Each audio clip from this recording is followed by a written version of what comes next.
Hello student, मैं महेंद्र खड़गावत आप सब लोगों का सुपर 20 डिफेंस एकेडमी में एक बार फिर से स्वागत करता हूं। बच्चों, लास्ट क्लास तक हम लोगों ने हार्मोनल कंट्रोल के बारे में पढ़ लिया है और कार्बोहाइड्रेट के डाइजेशन तक हम लोगों ने जाना था। आज जो हम पढ़ने वाले हैं डेट कॉलेज इंपॉर्टेंट प्रोटीन डाइजेशन के बारे में। जैसा कि आप सब लोग जानते हैं, प्रोटीन एसिड किसका बना हुआ होता है बेटा? एमिनो एसिड का बना हुआ होता है। वो एमिनो एसिड यानी कि प्रोटीन के डाइजेशन के अंदर क्या होगा, जो प्रोटीओलाइटिक एंजाइम होते हैं वो जो लॉन्ग चेन होती है पॉलीपेप्टाइड की, उसमें से इंडिविजुअल एमिनो एसिड को हटाना स्टार्ट कर देते हैं। यानी कि प्रोटीन ब्रेकडाउन होकर के किस में चेंज हो जाएगा बेटा? एमिनो एसिड के अंदर चेंज हो जाएगा। तो जो प्रोटीन का डाइजेशन है वो स्टार्ट कहां से होता है बेटा? हमारे स्टमक से स्टार्ट होता है। यानी कि कार्बोहाइड्रेट का डाइजेशन कहां से स्टार्ट हुआ था?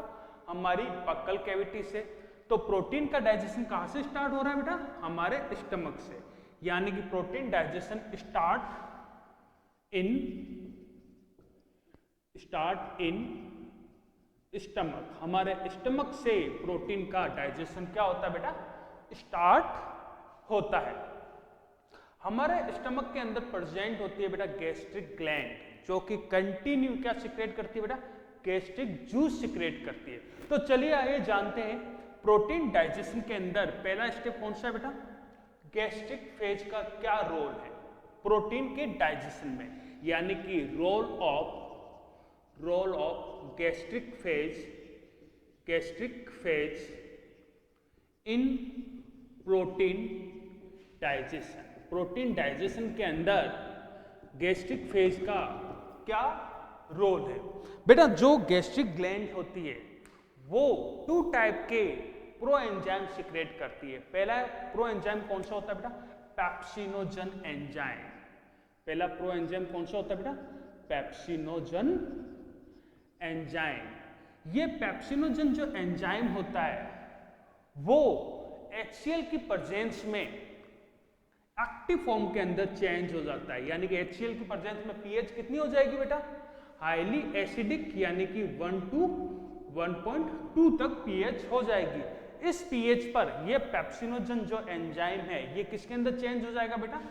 पेप्सिन एंजाइम के अंदर चेंज हो जाएगा। और पेप्सिन जो एंजाइम होता है वो जितने भी हमारे बॉडी के अंदर डाइटरी प्रोटीन होते हैं उनको डाइजेस्ट करने में एबल होता है, सिर्फ और सिर्फ केराटिन प्रोटीन को छोड़कर। यानी कि जो डाइटरी प्रोटीन होता है, यानी कि जो हम फूड मटेरियल में यूज करने वाले प्रोटीन, जो हम फूड मटेरियल में लेते हैं प्रोटीन, उसकी लॉन्ग पॉलीपेप्टाइड चेन को कौन सा एंजाइम बेटा? पेप्सिन एंजाइम किसके अंदर चेंज कर देगा? शॉर्ट पॉलीपेप्टाइड चेन, यानी कि peptone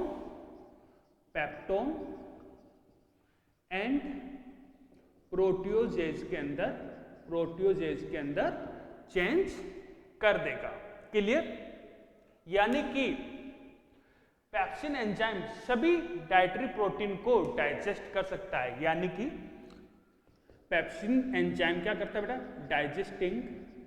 digesting all dietary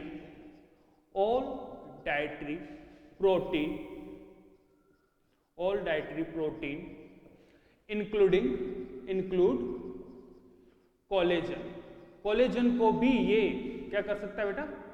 digest कर सकता है। क्लियर? लेकिन केराटिन प्रोटीन को डाइजेस्ट नहीं कर सकता। Not able to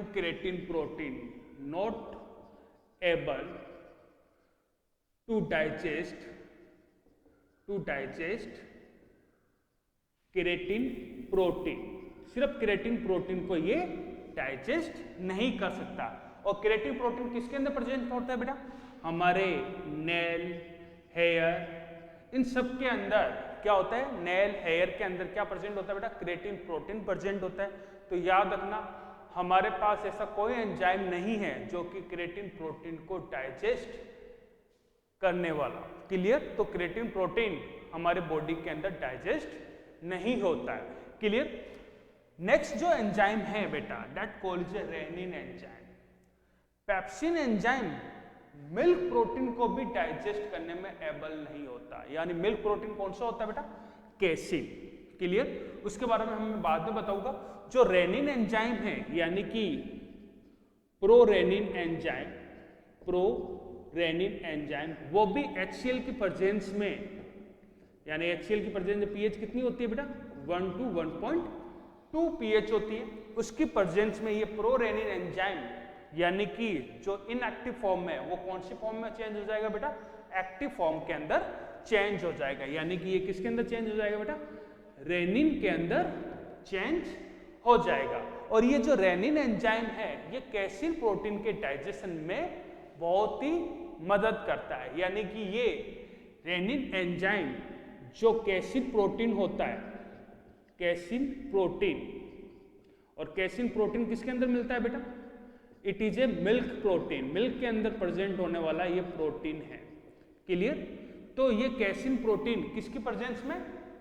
rennin enzyme की प्रेजेंस में, रेनिन एंजाइम की प्रेजेंस में किसके अंदर चेंज हो जाएगा बेटा? पैरा कैसिन के अंदर चेंज हो जाएगा। पैरा कैसिनेट के अंदर ये चेंज हो जाएगा। जो पैरा कैसिनेट है दैट कॉल्ड इनसोल्युबल फॉर्म है। क्लियर? ये पैरा कैसिनेट किसके साथ रिएक्ट करता है बेटा? कैल्शियम के साथ रिएक्ट करता है। और किसके अंदर चेंज हो जाता है बेटा? पैरा कैसिनेट, कैल्शियम पैरा कैसिनेट के अंदर चेंज हो जाता है। कैल्शियम पैरा कैसिनेट के अंदर ये चेंज होता है। कैल्शियम पैरा कैसिनेट जो है कर्ड लाइक सब्सटेंस होता है। क्लियर? ये कैसा सब्सटेंस होता है बेटा? कर्ड लाइक सब्सटेंस होता है। इसलिए इसको क्या बोलते हैं बेटा? Curdling of milk, also known as curdling of milk. Clear बेटा? सबको समझ में आ रहा है? Curdling of milk. ये आगे जो कैल्शियम पैरा कैसिनेट बना है, क्लियर, प्रेजेंस में रेनिन एंजाइम की प्रेजेंस के अंदर इसको वापस पेप्सिन एंजाइम जो होता है, पेप्सिन एंजाइम जो होता है बेटा, इसको वापस शॉर्ट चेन यानी कि पेप्टोन, यानी कि किसके अंदर बेटा? पेप्टोन एंड प्रोटियोजेज के अंदर चेंज कर देता है। यानी कि अभी तक हमको फ्री एमिनो एसिड कोई भी नहीं मिला है। अगर मैं बात करूं, नोट करके लिख देता हूं, वेरी इंपॉर्टेंट पॉइंट है बेटा, एग्जाम के अंदर कई बार पूछा गया है। जो स्टमक के अंदर जो फूड है यानी कि उसके अंदर कार्बोहाइड्रेट का डाइजेशन स्टार्ट हो चुका है, स्टमक के अंदर प्रोटीन का डाइजेशन भी स्टार्ट हो चुका है। यानी कि ऐसा फूड, यानी कि हमारी बक्कल कैविटी के अंदर कार्बोहाइड्रेट का भी डाइजेशन हो चुका है लगभग, और स्टमक के अंदर भी प्रोटीन का डाइजेशन शुरू हो चुका है। तो ऐसा फूड क्या कहलाएगा बेटा? Semi digested food, semi digested food. लेकिन जो फूड है वो किस नेचर का हो चुका है? HCl की वजह से वो एसिडिक नेचर का हो चुका है। यानी कि semi digested food acidic nature, semi digested acidic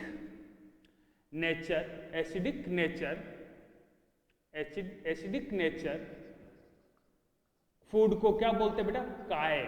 it is very very important. ऐसे जो फूड जो सेमी डाइजेस्टेड है प्लस एसिडिक नेचर का है, किसके अंदर? In stomach. किसके अंदर बेटा? इन स्टमक के अंदर। ऐसे फूड को क्या बोलते हैं बेटा? कायम। क्लियर? बहुत ही ज्यादा इंपॉर्टेंट है। अब ये जो कायम है यानी कि सेमी डाइजेस्टेड एसिडिक जो फूड है वो किसके अंदर जाएगा? स्टमक से निकल करके वो जाएगा स्मॉल इंटेस्टाइन के फर्स्ट पार्ट ड्यूडेनम के अंदर, और ड्यूडेनम के अंदर आता है बेटा पैनक्रियाटिक जूस। क्लियर? और पैनक्रियाटिक जूस के अंदर 3 टाइप ऑफ प्रोटीओलाइटिक एंजाइम हम लोग पढ़ने वाले हैं। क्लियर? इंपॉर्टेंट है। ये जो कायम है सेमी डाइजेस्टेड फूड है, ये किसके अंदर जाएगा बेटा? हमारे डिड्यूनम के अंदर जाएगा, और डिड्यूनम के अंदर पैनक्रेटिक जूस आता है जिसके अंदर 3 type of proteolytic enzyme present होते हैं। यानी कि सेकेंड स्टेप कौन सा हो गया बेटा प्रोटीन डाइजेशन में? Role of pancreatic juice in protein digestion. Protein digestion के अंदर पैनक्रेटिक जूस का क्या रोल है? पैनक्रेटिक जूस में 3 टाइप ऑफ प्रोटियोलाइटिक एंजाइम होते हैं। यानी पैनक्रेटिक जूस कैसा जूस है, मैंने आप लोगों को पहले ही बता रखा है। कैसा जूस है? कंप्लीट डाइजेस्टिव जूस है, जिसके अंदर सभी तरह के डाइजेस्टिव एंजाइम प्रेजेंट होते हैं जो कार्बोहाइड्रेट, प्रोटीन और फैट इन सबको डाइजेस्ट करता है। तो पैनक्रेटिक जूस के अंदर जो फर्स्ट प्रोटियोलाइटिक एंजाइम है, इंपॉर्टेंट है बेटा, ट्रिप्सिनोजन। कौन सा एंजाइम बेटा? ट्रिप्सिनोजन एंजाइम है। ट्रिप्सिनोजन जो एंजाइम है वो इनएक्टिव फॉर्म में, क्लियर? ये जो ट्रिप्सिनोजन जो एंजाइम है ये कैसी फॉर्म में बेटा? इनएक्टिव फॉर्म में। ये प्रोटीन को डाइजेस्ट नहीं कर सकता अभी। ये एंजाइम किसकी प्रेजेंस में? एक और another enzyme, enterokinase enzyme. Enterokinase enzyme जो कि किसके अंदर प्रेजेंट है बेटा? इंटेस्टाइनल जूस के अंदर प्रेजेंट है, क्लियर? एंटेरोकाइनेज एंजाइम कौन सीक्रेट करती है बेटा? क्रिप्टोप्लेबर फ्लूएड, इंटेस्टाइनल ग्लैंड। इस एंजाइम की मदद से ट्रिप्सिनोजन किसके अंदर चेंज हो जाएगा? एक्टिव फॉर्म यानी कि ट्रिप्सिन के अंदर चेंज हो जाएगा। ये जो ट्रिप्सिन एंजाइम है ये भी जो लॉन्ग पॉलीपेप्टाइड चेन होती है प्रोटीन की, जो लॉन्ग पॉलीपेप्टाइड चेन होती है प्रोटीन की, उसको ट्रिप्सिन एंजाइम और ट्रिप्सिन एंजाइम कौन सी पीएच पर काम करता है बेटा? पैनक्रेटिक जूस हाईली अल्कलाइन होता है, मैंने लास्ट क्लास में बताया था। तो ये कौन सी पीएच पर वर्क कर रहा है बेटा? 8 to 8.8 पीएच पर वर्क करता है। और ट्रिप्सिन एंजाइम जो प्रोटीन होता है लॉन्ग पॉलीपेप्टाइड चेन, उसको वापस शॉर्ट फॉर्म यानी कि पेप्टोन प्लस प्रोटियोजेज के अंदर चेंज कर देगा। प्रोटियोजेज के अंदर क्या कर देगा बेटा? चेंज कर देगा।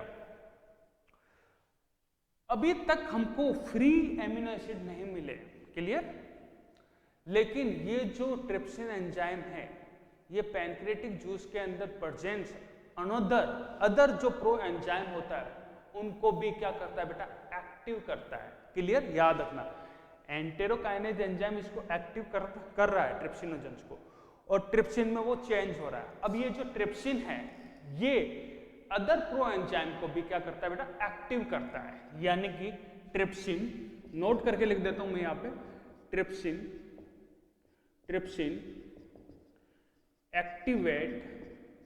Activates other pro enzyme other pro enzyme को भी ये एक्टिव करता है, क्लियर? इस प्रोसेस को बोलते हैं बेटा autocatalin. This process is known as autocatalytic, clear?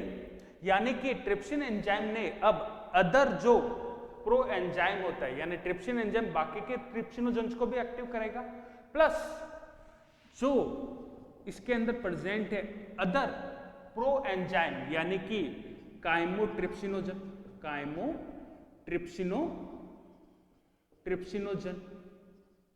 इसको भी ट्रिप्सिन एंजाइम किसके अंदर चेंज कर देगा बेटा? ट्रिप्सिन एंजाइम काइमोट्रिप्सिन को भी किसके अंदर चेंज कर देगा?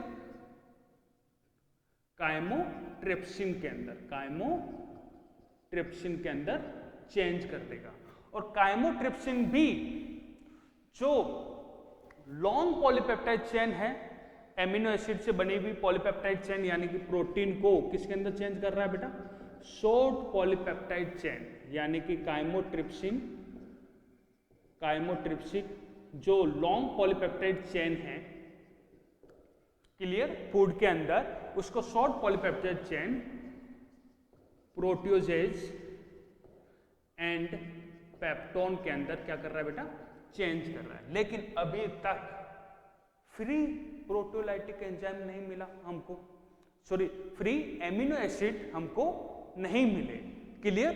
तो जो पैनक्रियाटिक जूस है उसके अंदर एक और प्रोटियोलाइटिक एंजाइम होता है, कार्बोक्सी पेप्टाइडेज, कार्बोक्सी पेप्टाइडेज। इसको भी क्या होता है बेटा, प्रो कार्बोक्सी पेप्टाइडेज होता है। इसको भी ट्रिप्सिन एंजाइम, लिख देता हूं मैं पूरा, जो थर्ड एंजाइम कौन सा लिखता है बेटा, प्रो कार्बोक्सी पेप्टाइडेज। इसको भी ट्रिप्सिन एंजाइम किसके अंदर चेंज करेगा बेटा, एक्टिव फॉर्म के अंदर चेंज करेगा। यानी कि प्रो कार्बोक्सी पेप्टाइडेज को ये किसके अंदर चेंज कर देगा बेटा, कार्बोक्सी पेप्टिडेज के अंदर चेंज कर देगा।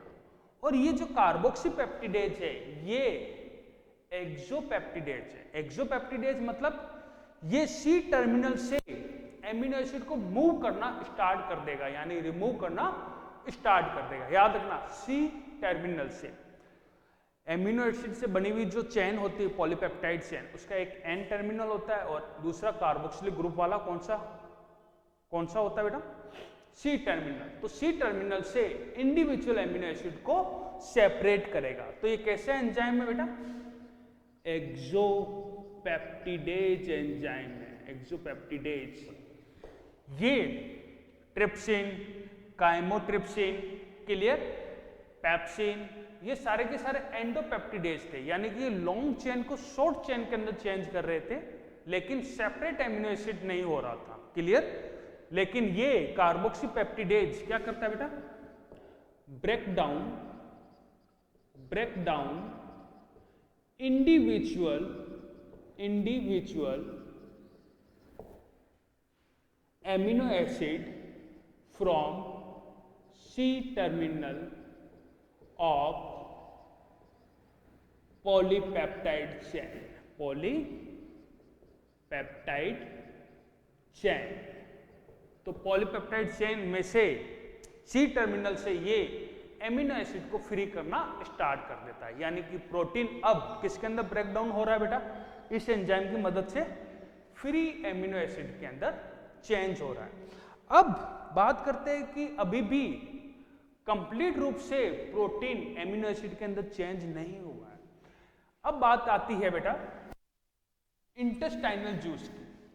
इंटेस्टाइनल जूस के अंदर मैंने आप लोगों को पहले ही बताया था 11 टाइप ऑफ एंजाइम होते हैं। 2 एंजाइम हमने अभी भी पढ़ लिया है। एक तो कौन सा एंजाइम बेटा, एंट्रोकाइनेज एंजाइम, जो कि ट्रिप्सिनोजेंस को किसके अंदर चेंज कर रहा था, ट्रिप्सिन के अंदर चेंज कर रहा था, क्लियर। दूसरा मैंने आप लोगों को बताया था इंटेस्टाइनल एमाइलेज एंजाइम, जो कि कार्बोहाइड्रेट का डाइजेशन करता है। लैक्टेज एंजाइम, माल्टेज एंजाइम, जो कि डाइसैकेराइड को भी ब्रेक डाउन कर रहे थे। तो इंटेस्टाइनल जूस के अंदर भी क्या होता है बेटा, कई टाइप के प्रोटियोलाइटिक एंजाइम होते हैं जो कि प्रोटीन के डाइजेशन में मदद करते हैं। तो role of intestinal juice in protein digestion, clear.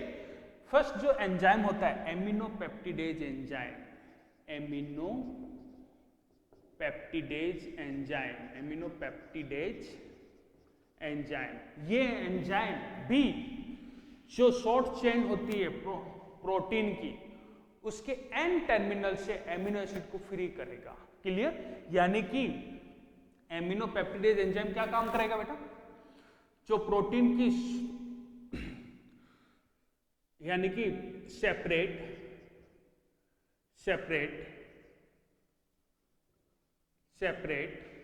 Amino acid from N terminal of polypeptide chain. Polypeptide chain के एन टर्मिनल से भी ये एमिनो एसिड को क्या करने लग जाएगा बेटा, फ्री करने लग जाएगा। कुछ हमारे बॉडी के अंदर डाइपेप्टाइड प्रोटीन भी होते हैं, क्लियर, डाइपेप्टाइड प्रोटीन, तो उनको डाइपेप्टाइडेज एंजाइम क्या करेगा बेटा, सेपरेट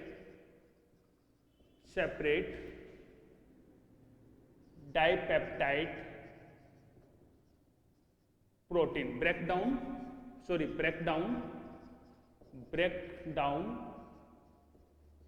डाइपेप्टाइड यानी कि दो एमिनो एसिड आपस में जुड़े हुए, क्लियर, उनको ये ब्रेक डाउन करेगा डाइपेप्टाइडेज एंजाइम, डाइपेप्टाइड में से break down dipeptide into amino acid.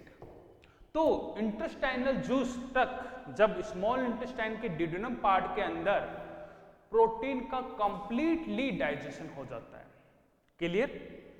अब हम स्टार्ट करने वाले हैं बेटा फैट के डाइजेशन में, वेरी वेरी इंपॉर्टेंट है बेटा फैट का डाइजेशन, क्लियर। फैट का डाइजेशन क्या है बेटा, बहुत ही ज्यादा इंपॉर्टेंट है। शॉर्ट के अंदर बताऊंगा मैं, ऑलरेडी हमारे काफी लेक्चर हो चुके हैं, लेकिन इंपॉर्टेंट पॉइंट सारे के सारे मैं डिस्कस करूंगा आप लोगों के साथ, क्लियर। तो डाइजेशन, अब नेक्स्ट हमारा कौन सा टॉपिक होगा बेटा, digestion of fat, digestion of fat. जो फैट का डाइजेशन है वो स्टार्ट कहां से होता है बेटा, हमारे ड्यूडेनम से, यानी कि स्मॉल इंटेस्टाइन से। स्टार्ट इन स्मॉल इंटेस्टाइन के अंदर, यानी कि ड्यूडेनम के अंदर ये स्टार्ट होता है, क्लियर बेटा। एक्चुअली फैट जो होता है बेटा उसको ब्रेक डाउन करना बहुत ही मुश्किल होता है, क्लियर। फैट को क्या करना होता है बेटा, ब्रेक डाउन करना क्या होता है बेटा, बहुत ही ज्यादा मुश्किल होता है। तो मैंने आप लोगों को बताया था कि लीवर से बाइल जूस सिक्रेट होता है, क्लियर। लीवर से क्या सिक्रेट होता है बेटा, बाइल जूस सिक्रेट होता है, जिसके अंदर किसी भी प्रकार का एंजाइम नहीं होता, लेकिन वो फैट के डाइजेशन के अंदर मदद करता है, क्लियर। फैट के डाइजेशन के अंदर वो मदद करता है। लेकिन जो हम फैट लेते हैं फूड मटेरियल के रूप में, वो कौन सा होता है बेटा, ट्रू फैट होता है। वो कौन सा होता है बेटा, ट्रू फैट होता है। जो हम फूड मटेरियल लेते हैं इस दैट कॉल्ड इज ट्राइग्लिसराइड,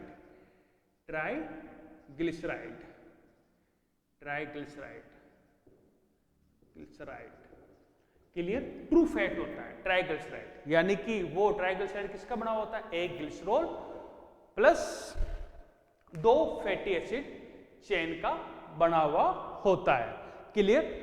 तो स्टार्ट कहां से हो रहा है बेटा, स्मॉल इंटेस्टाइन से। और फूड मटेरियल कौन सा होता है, हम फूड मटेरियल कौन सा खाते हैं, true fat, that called is triglyceride हम फूड मटेरियल लेते हैं।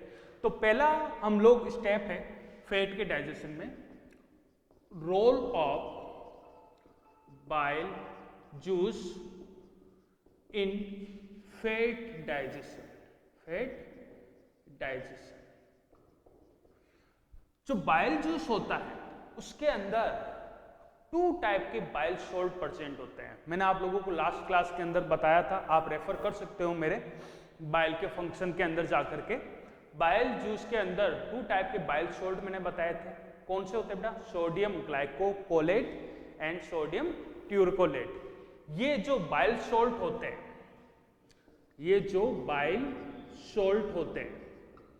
ये यूज होते हैं किसके अंदर बेटा, इमल्सिफिकेशन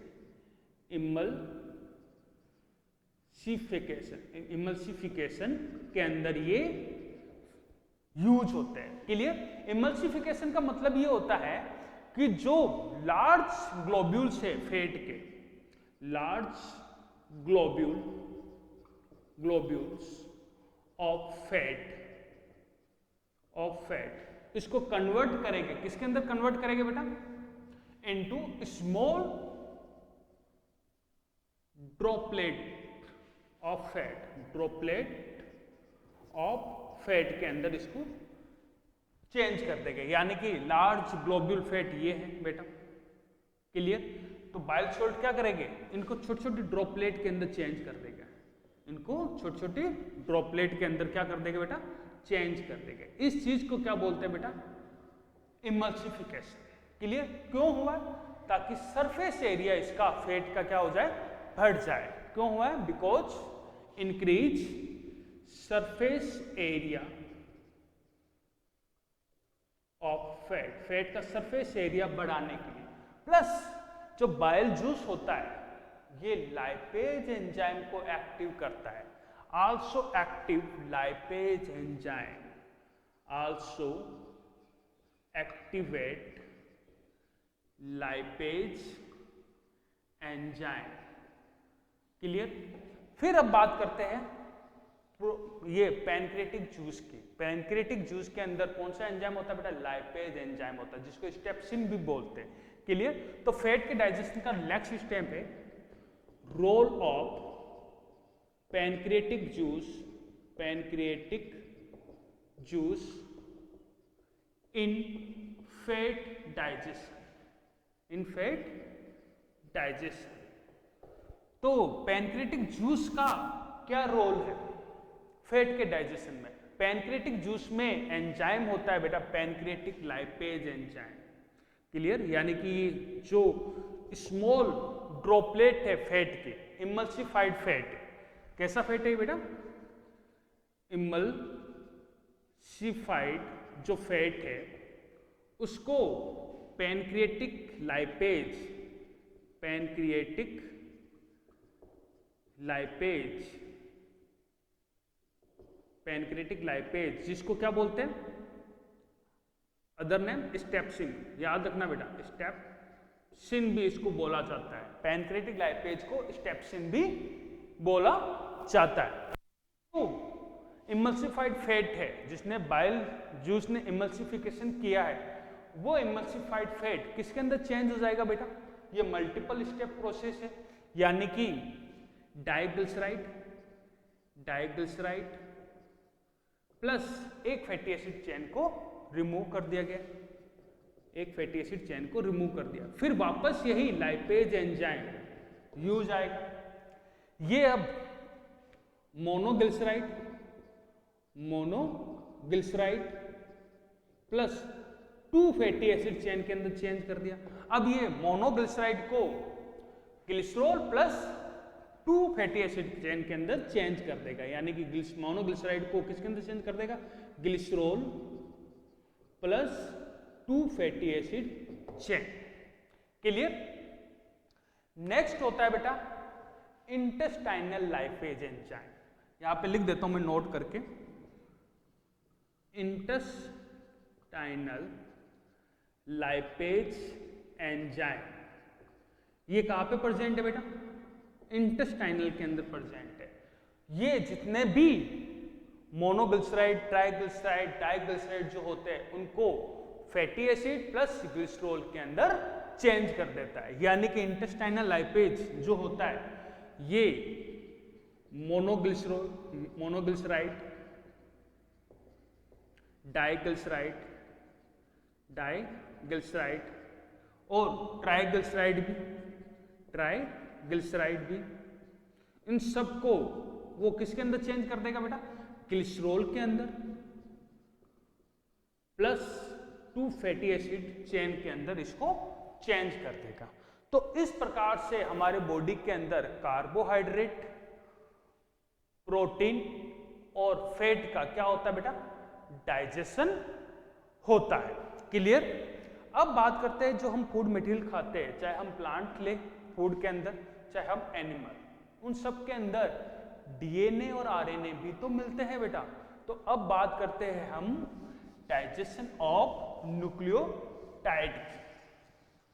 शॉर्ट के अंदर बता रहा हूं क्योंकि इतना टाइम नहीं है हमारे पास, ऑलरेडी काफी लेक्चर हो चुके हैं। तो अगला हमारा जो प्रोसेस है बेटा digestion of nucleotide. Digestion of कौन सा बेटा? Nucleotide, nucleotide. Clear? Digestion of nucleotide. तो पैनक्रेटिक जूस के अंदर वो वैसे ही जैसे मैंने पहले बताया था कंप्लीट डाइजेस्टिव जूस है, तो न्यूक्लियोटाइड को यानी कि डीएनए आरएनए को मेनली पॉलीन्यूक्लियोटाइड चेन को, क्लियर, लिख देता हूं मैं, डाइजेशन ऑफ डीएनए और आरएनए मेन रहेगा, digestion of DNA and RNA, clear. इनके डाइजेशन के लिए पैनक्रिएटिक जूस, पहला किसके अंदर बेटा, role of pancreatic juice, clear, in digestion of nucleotide, digestion of nucleic acid, clear.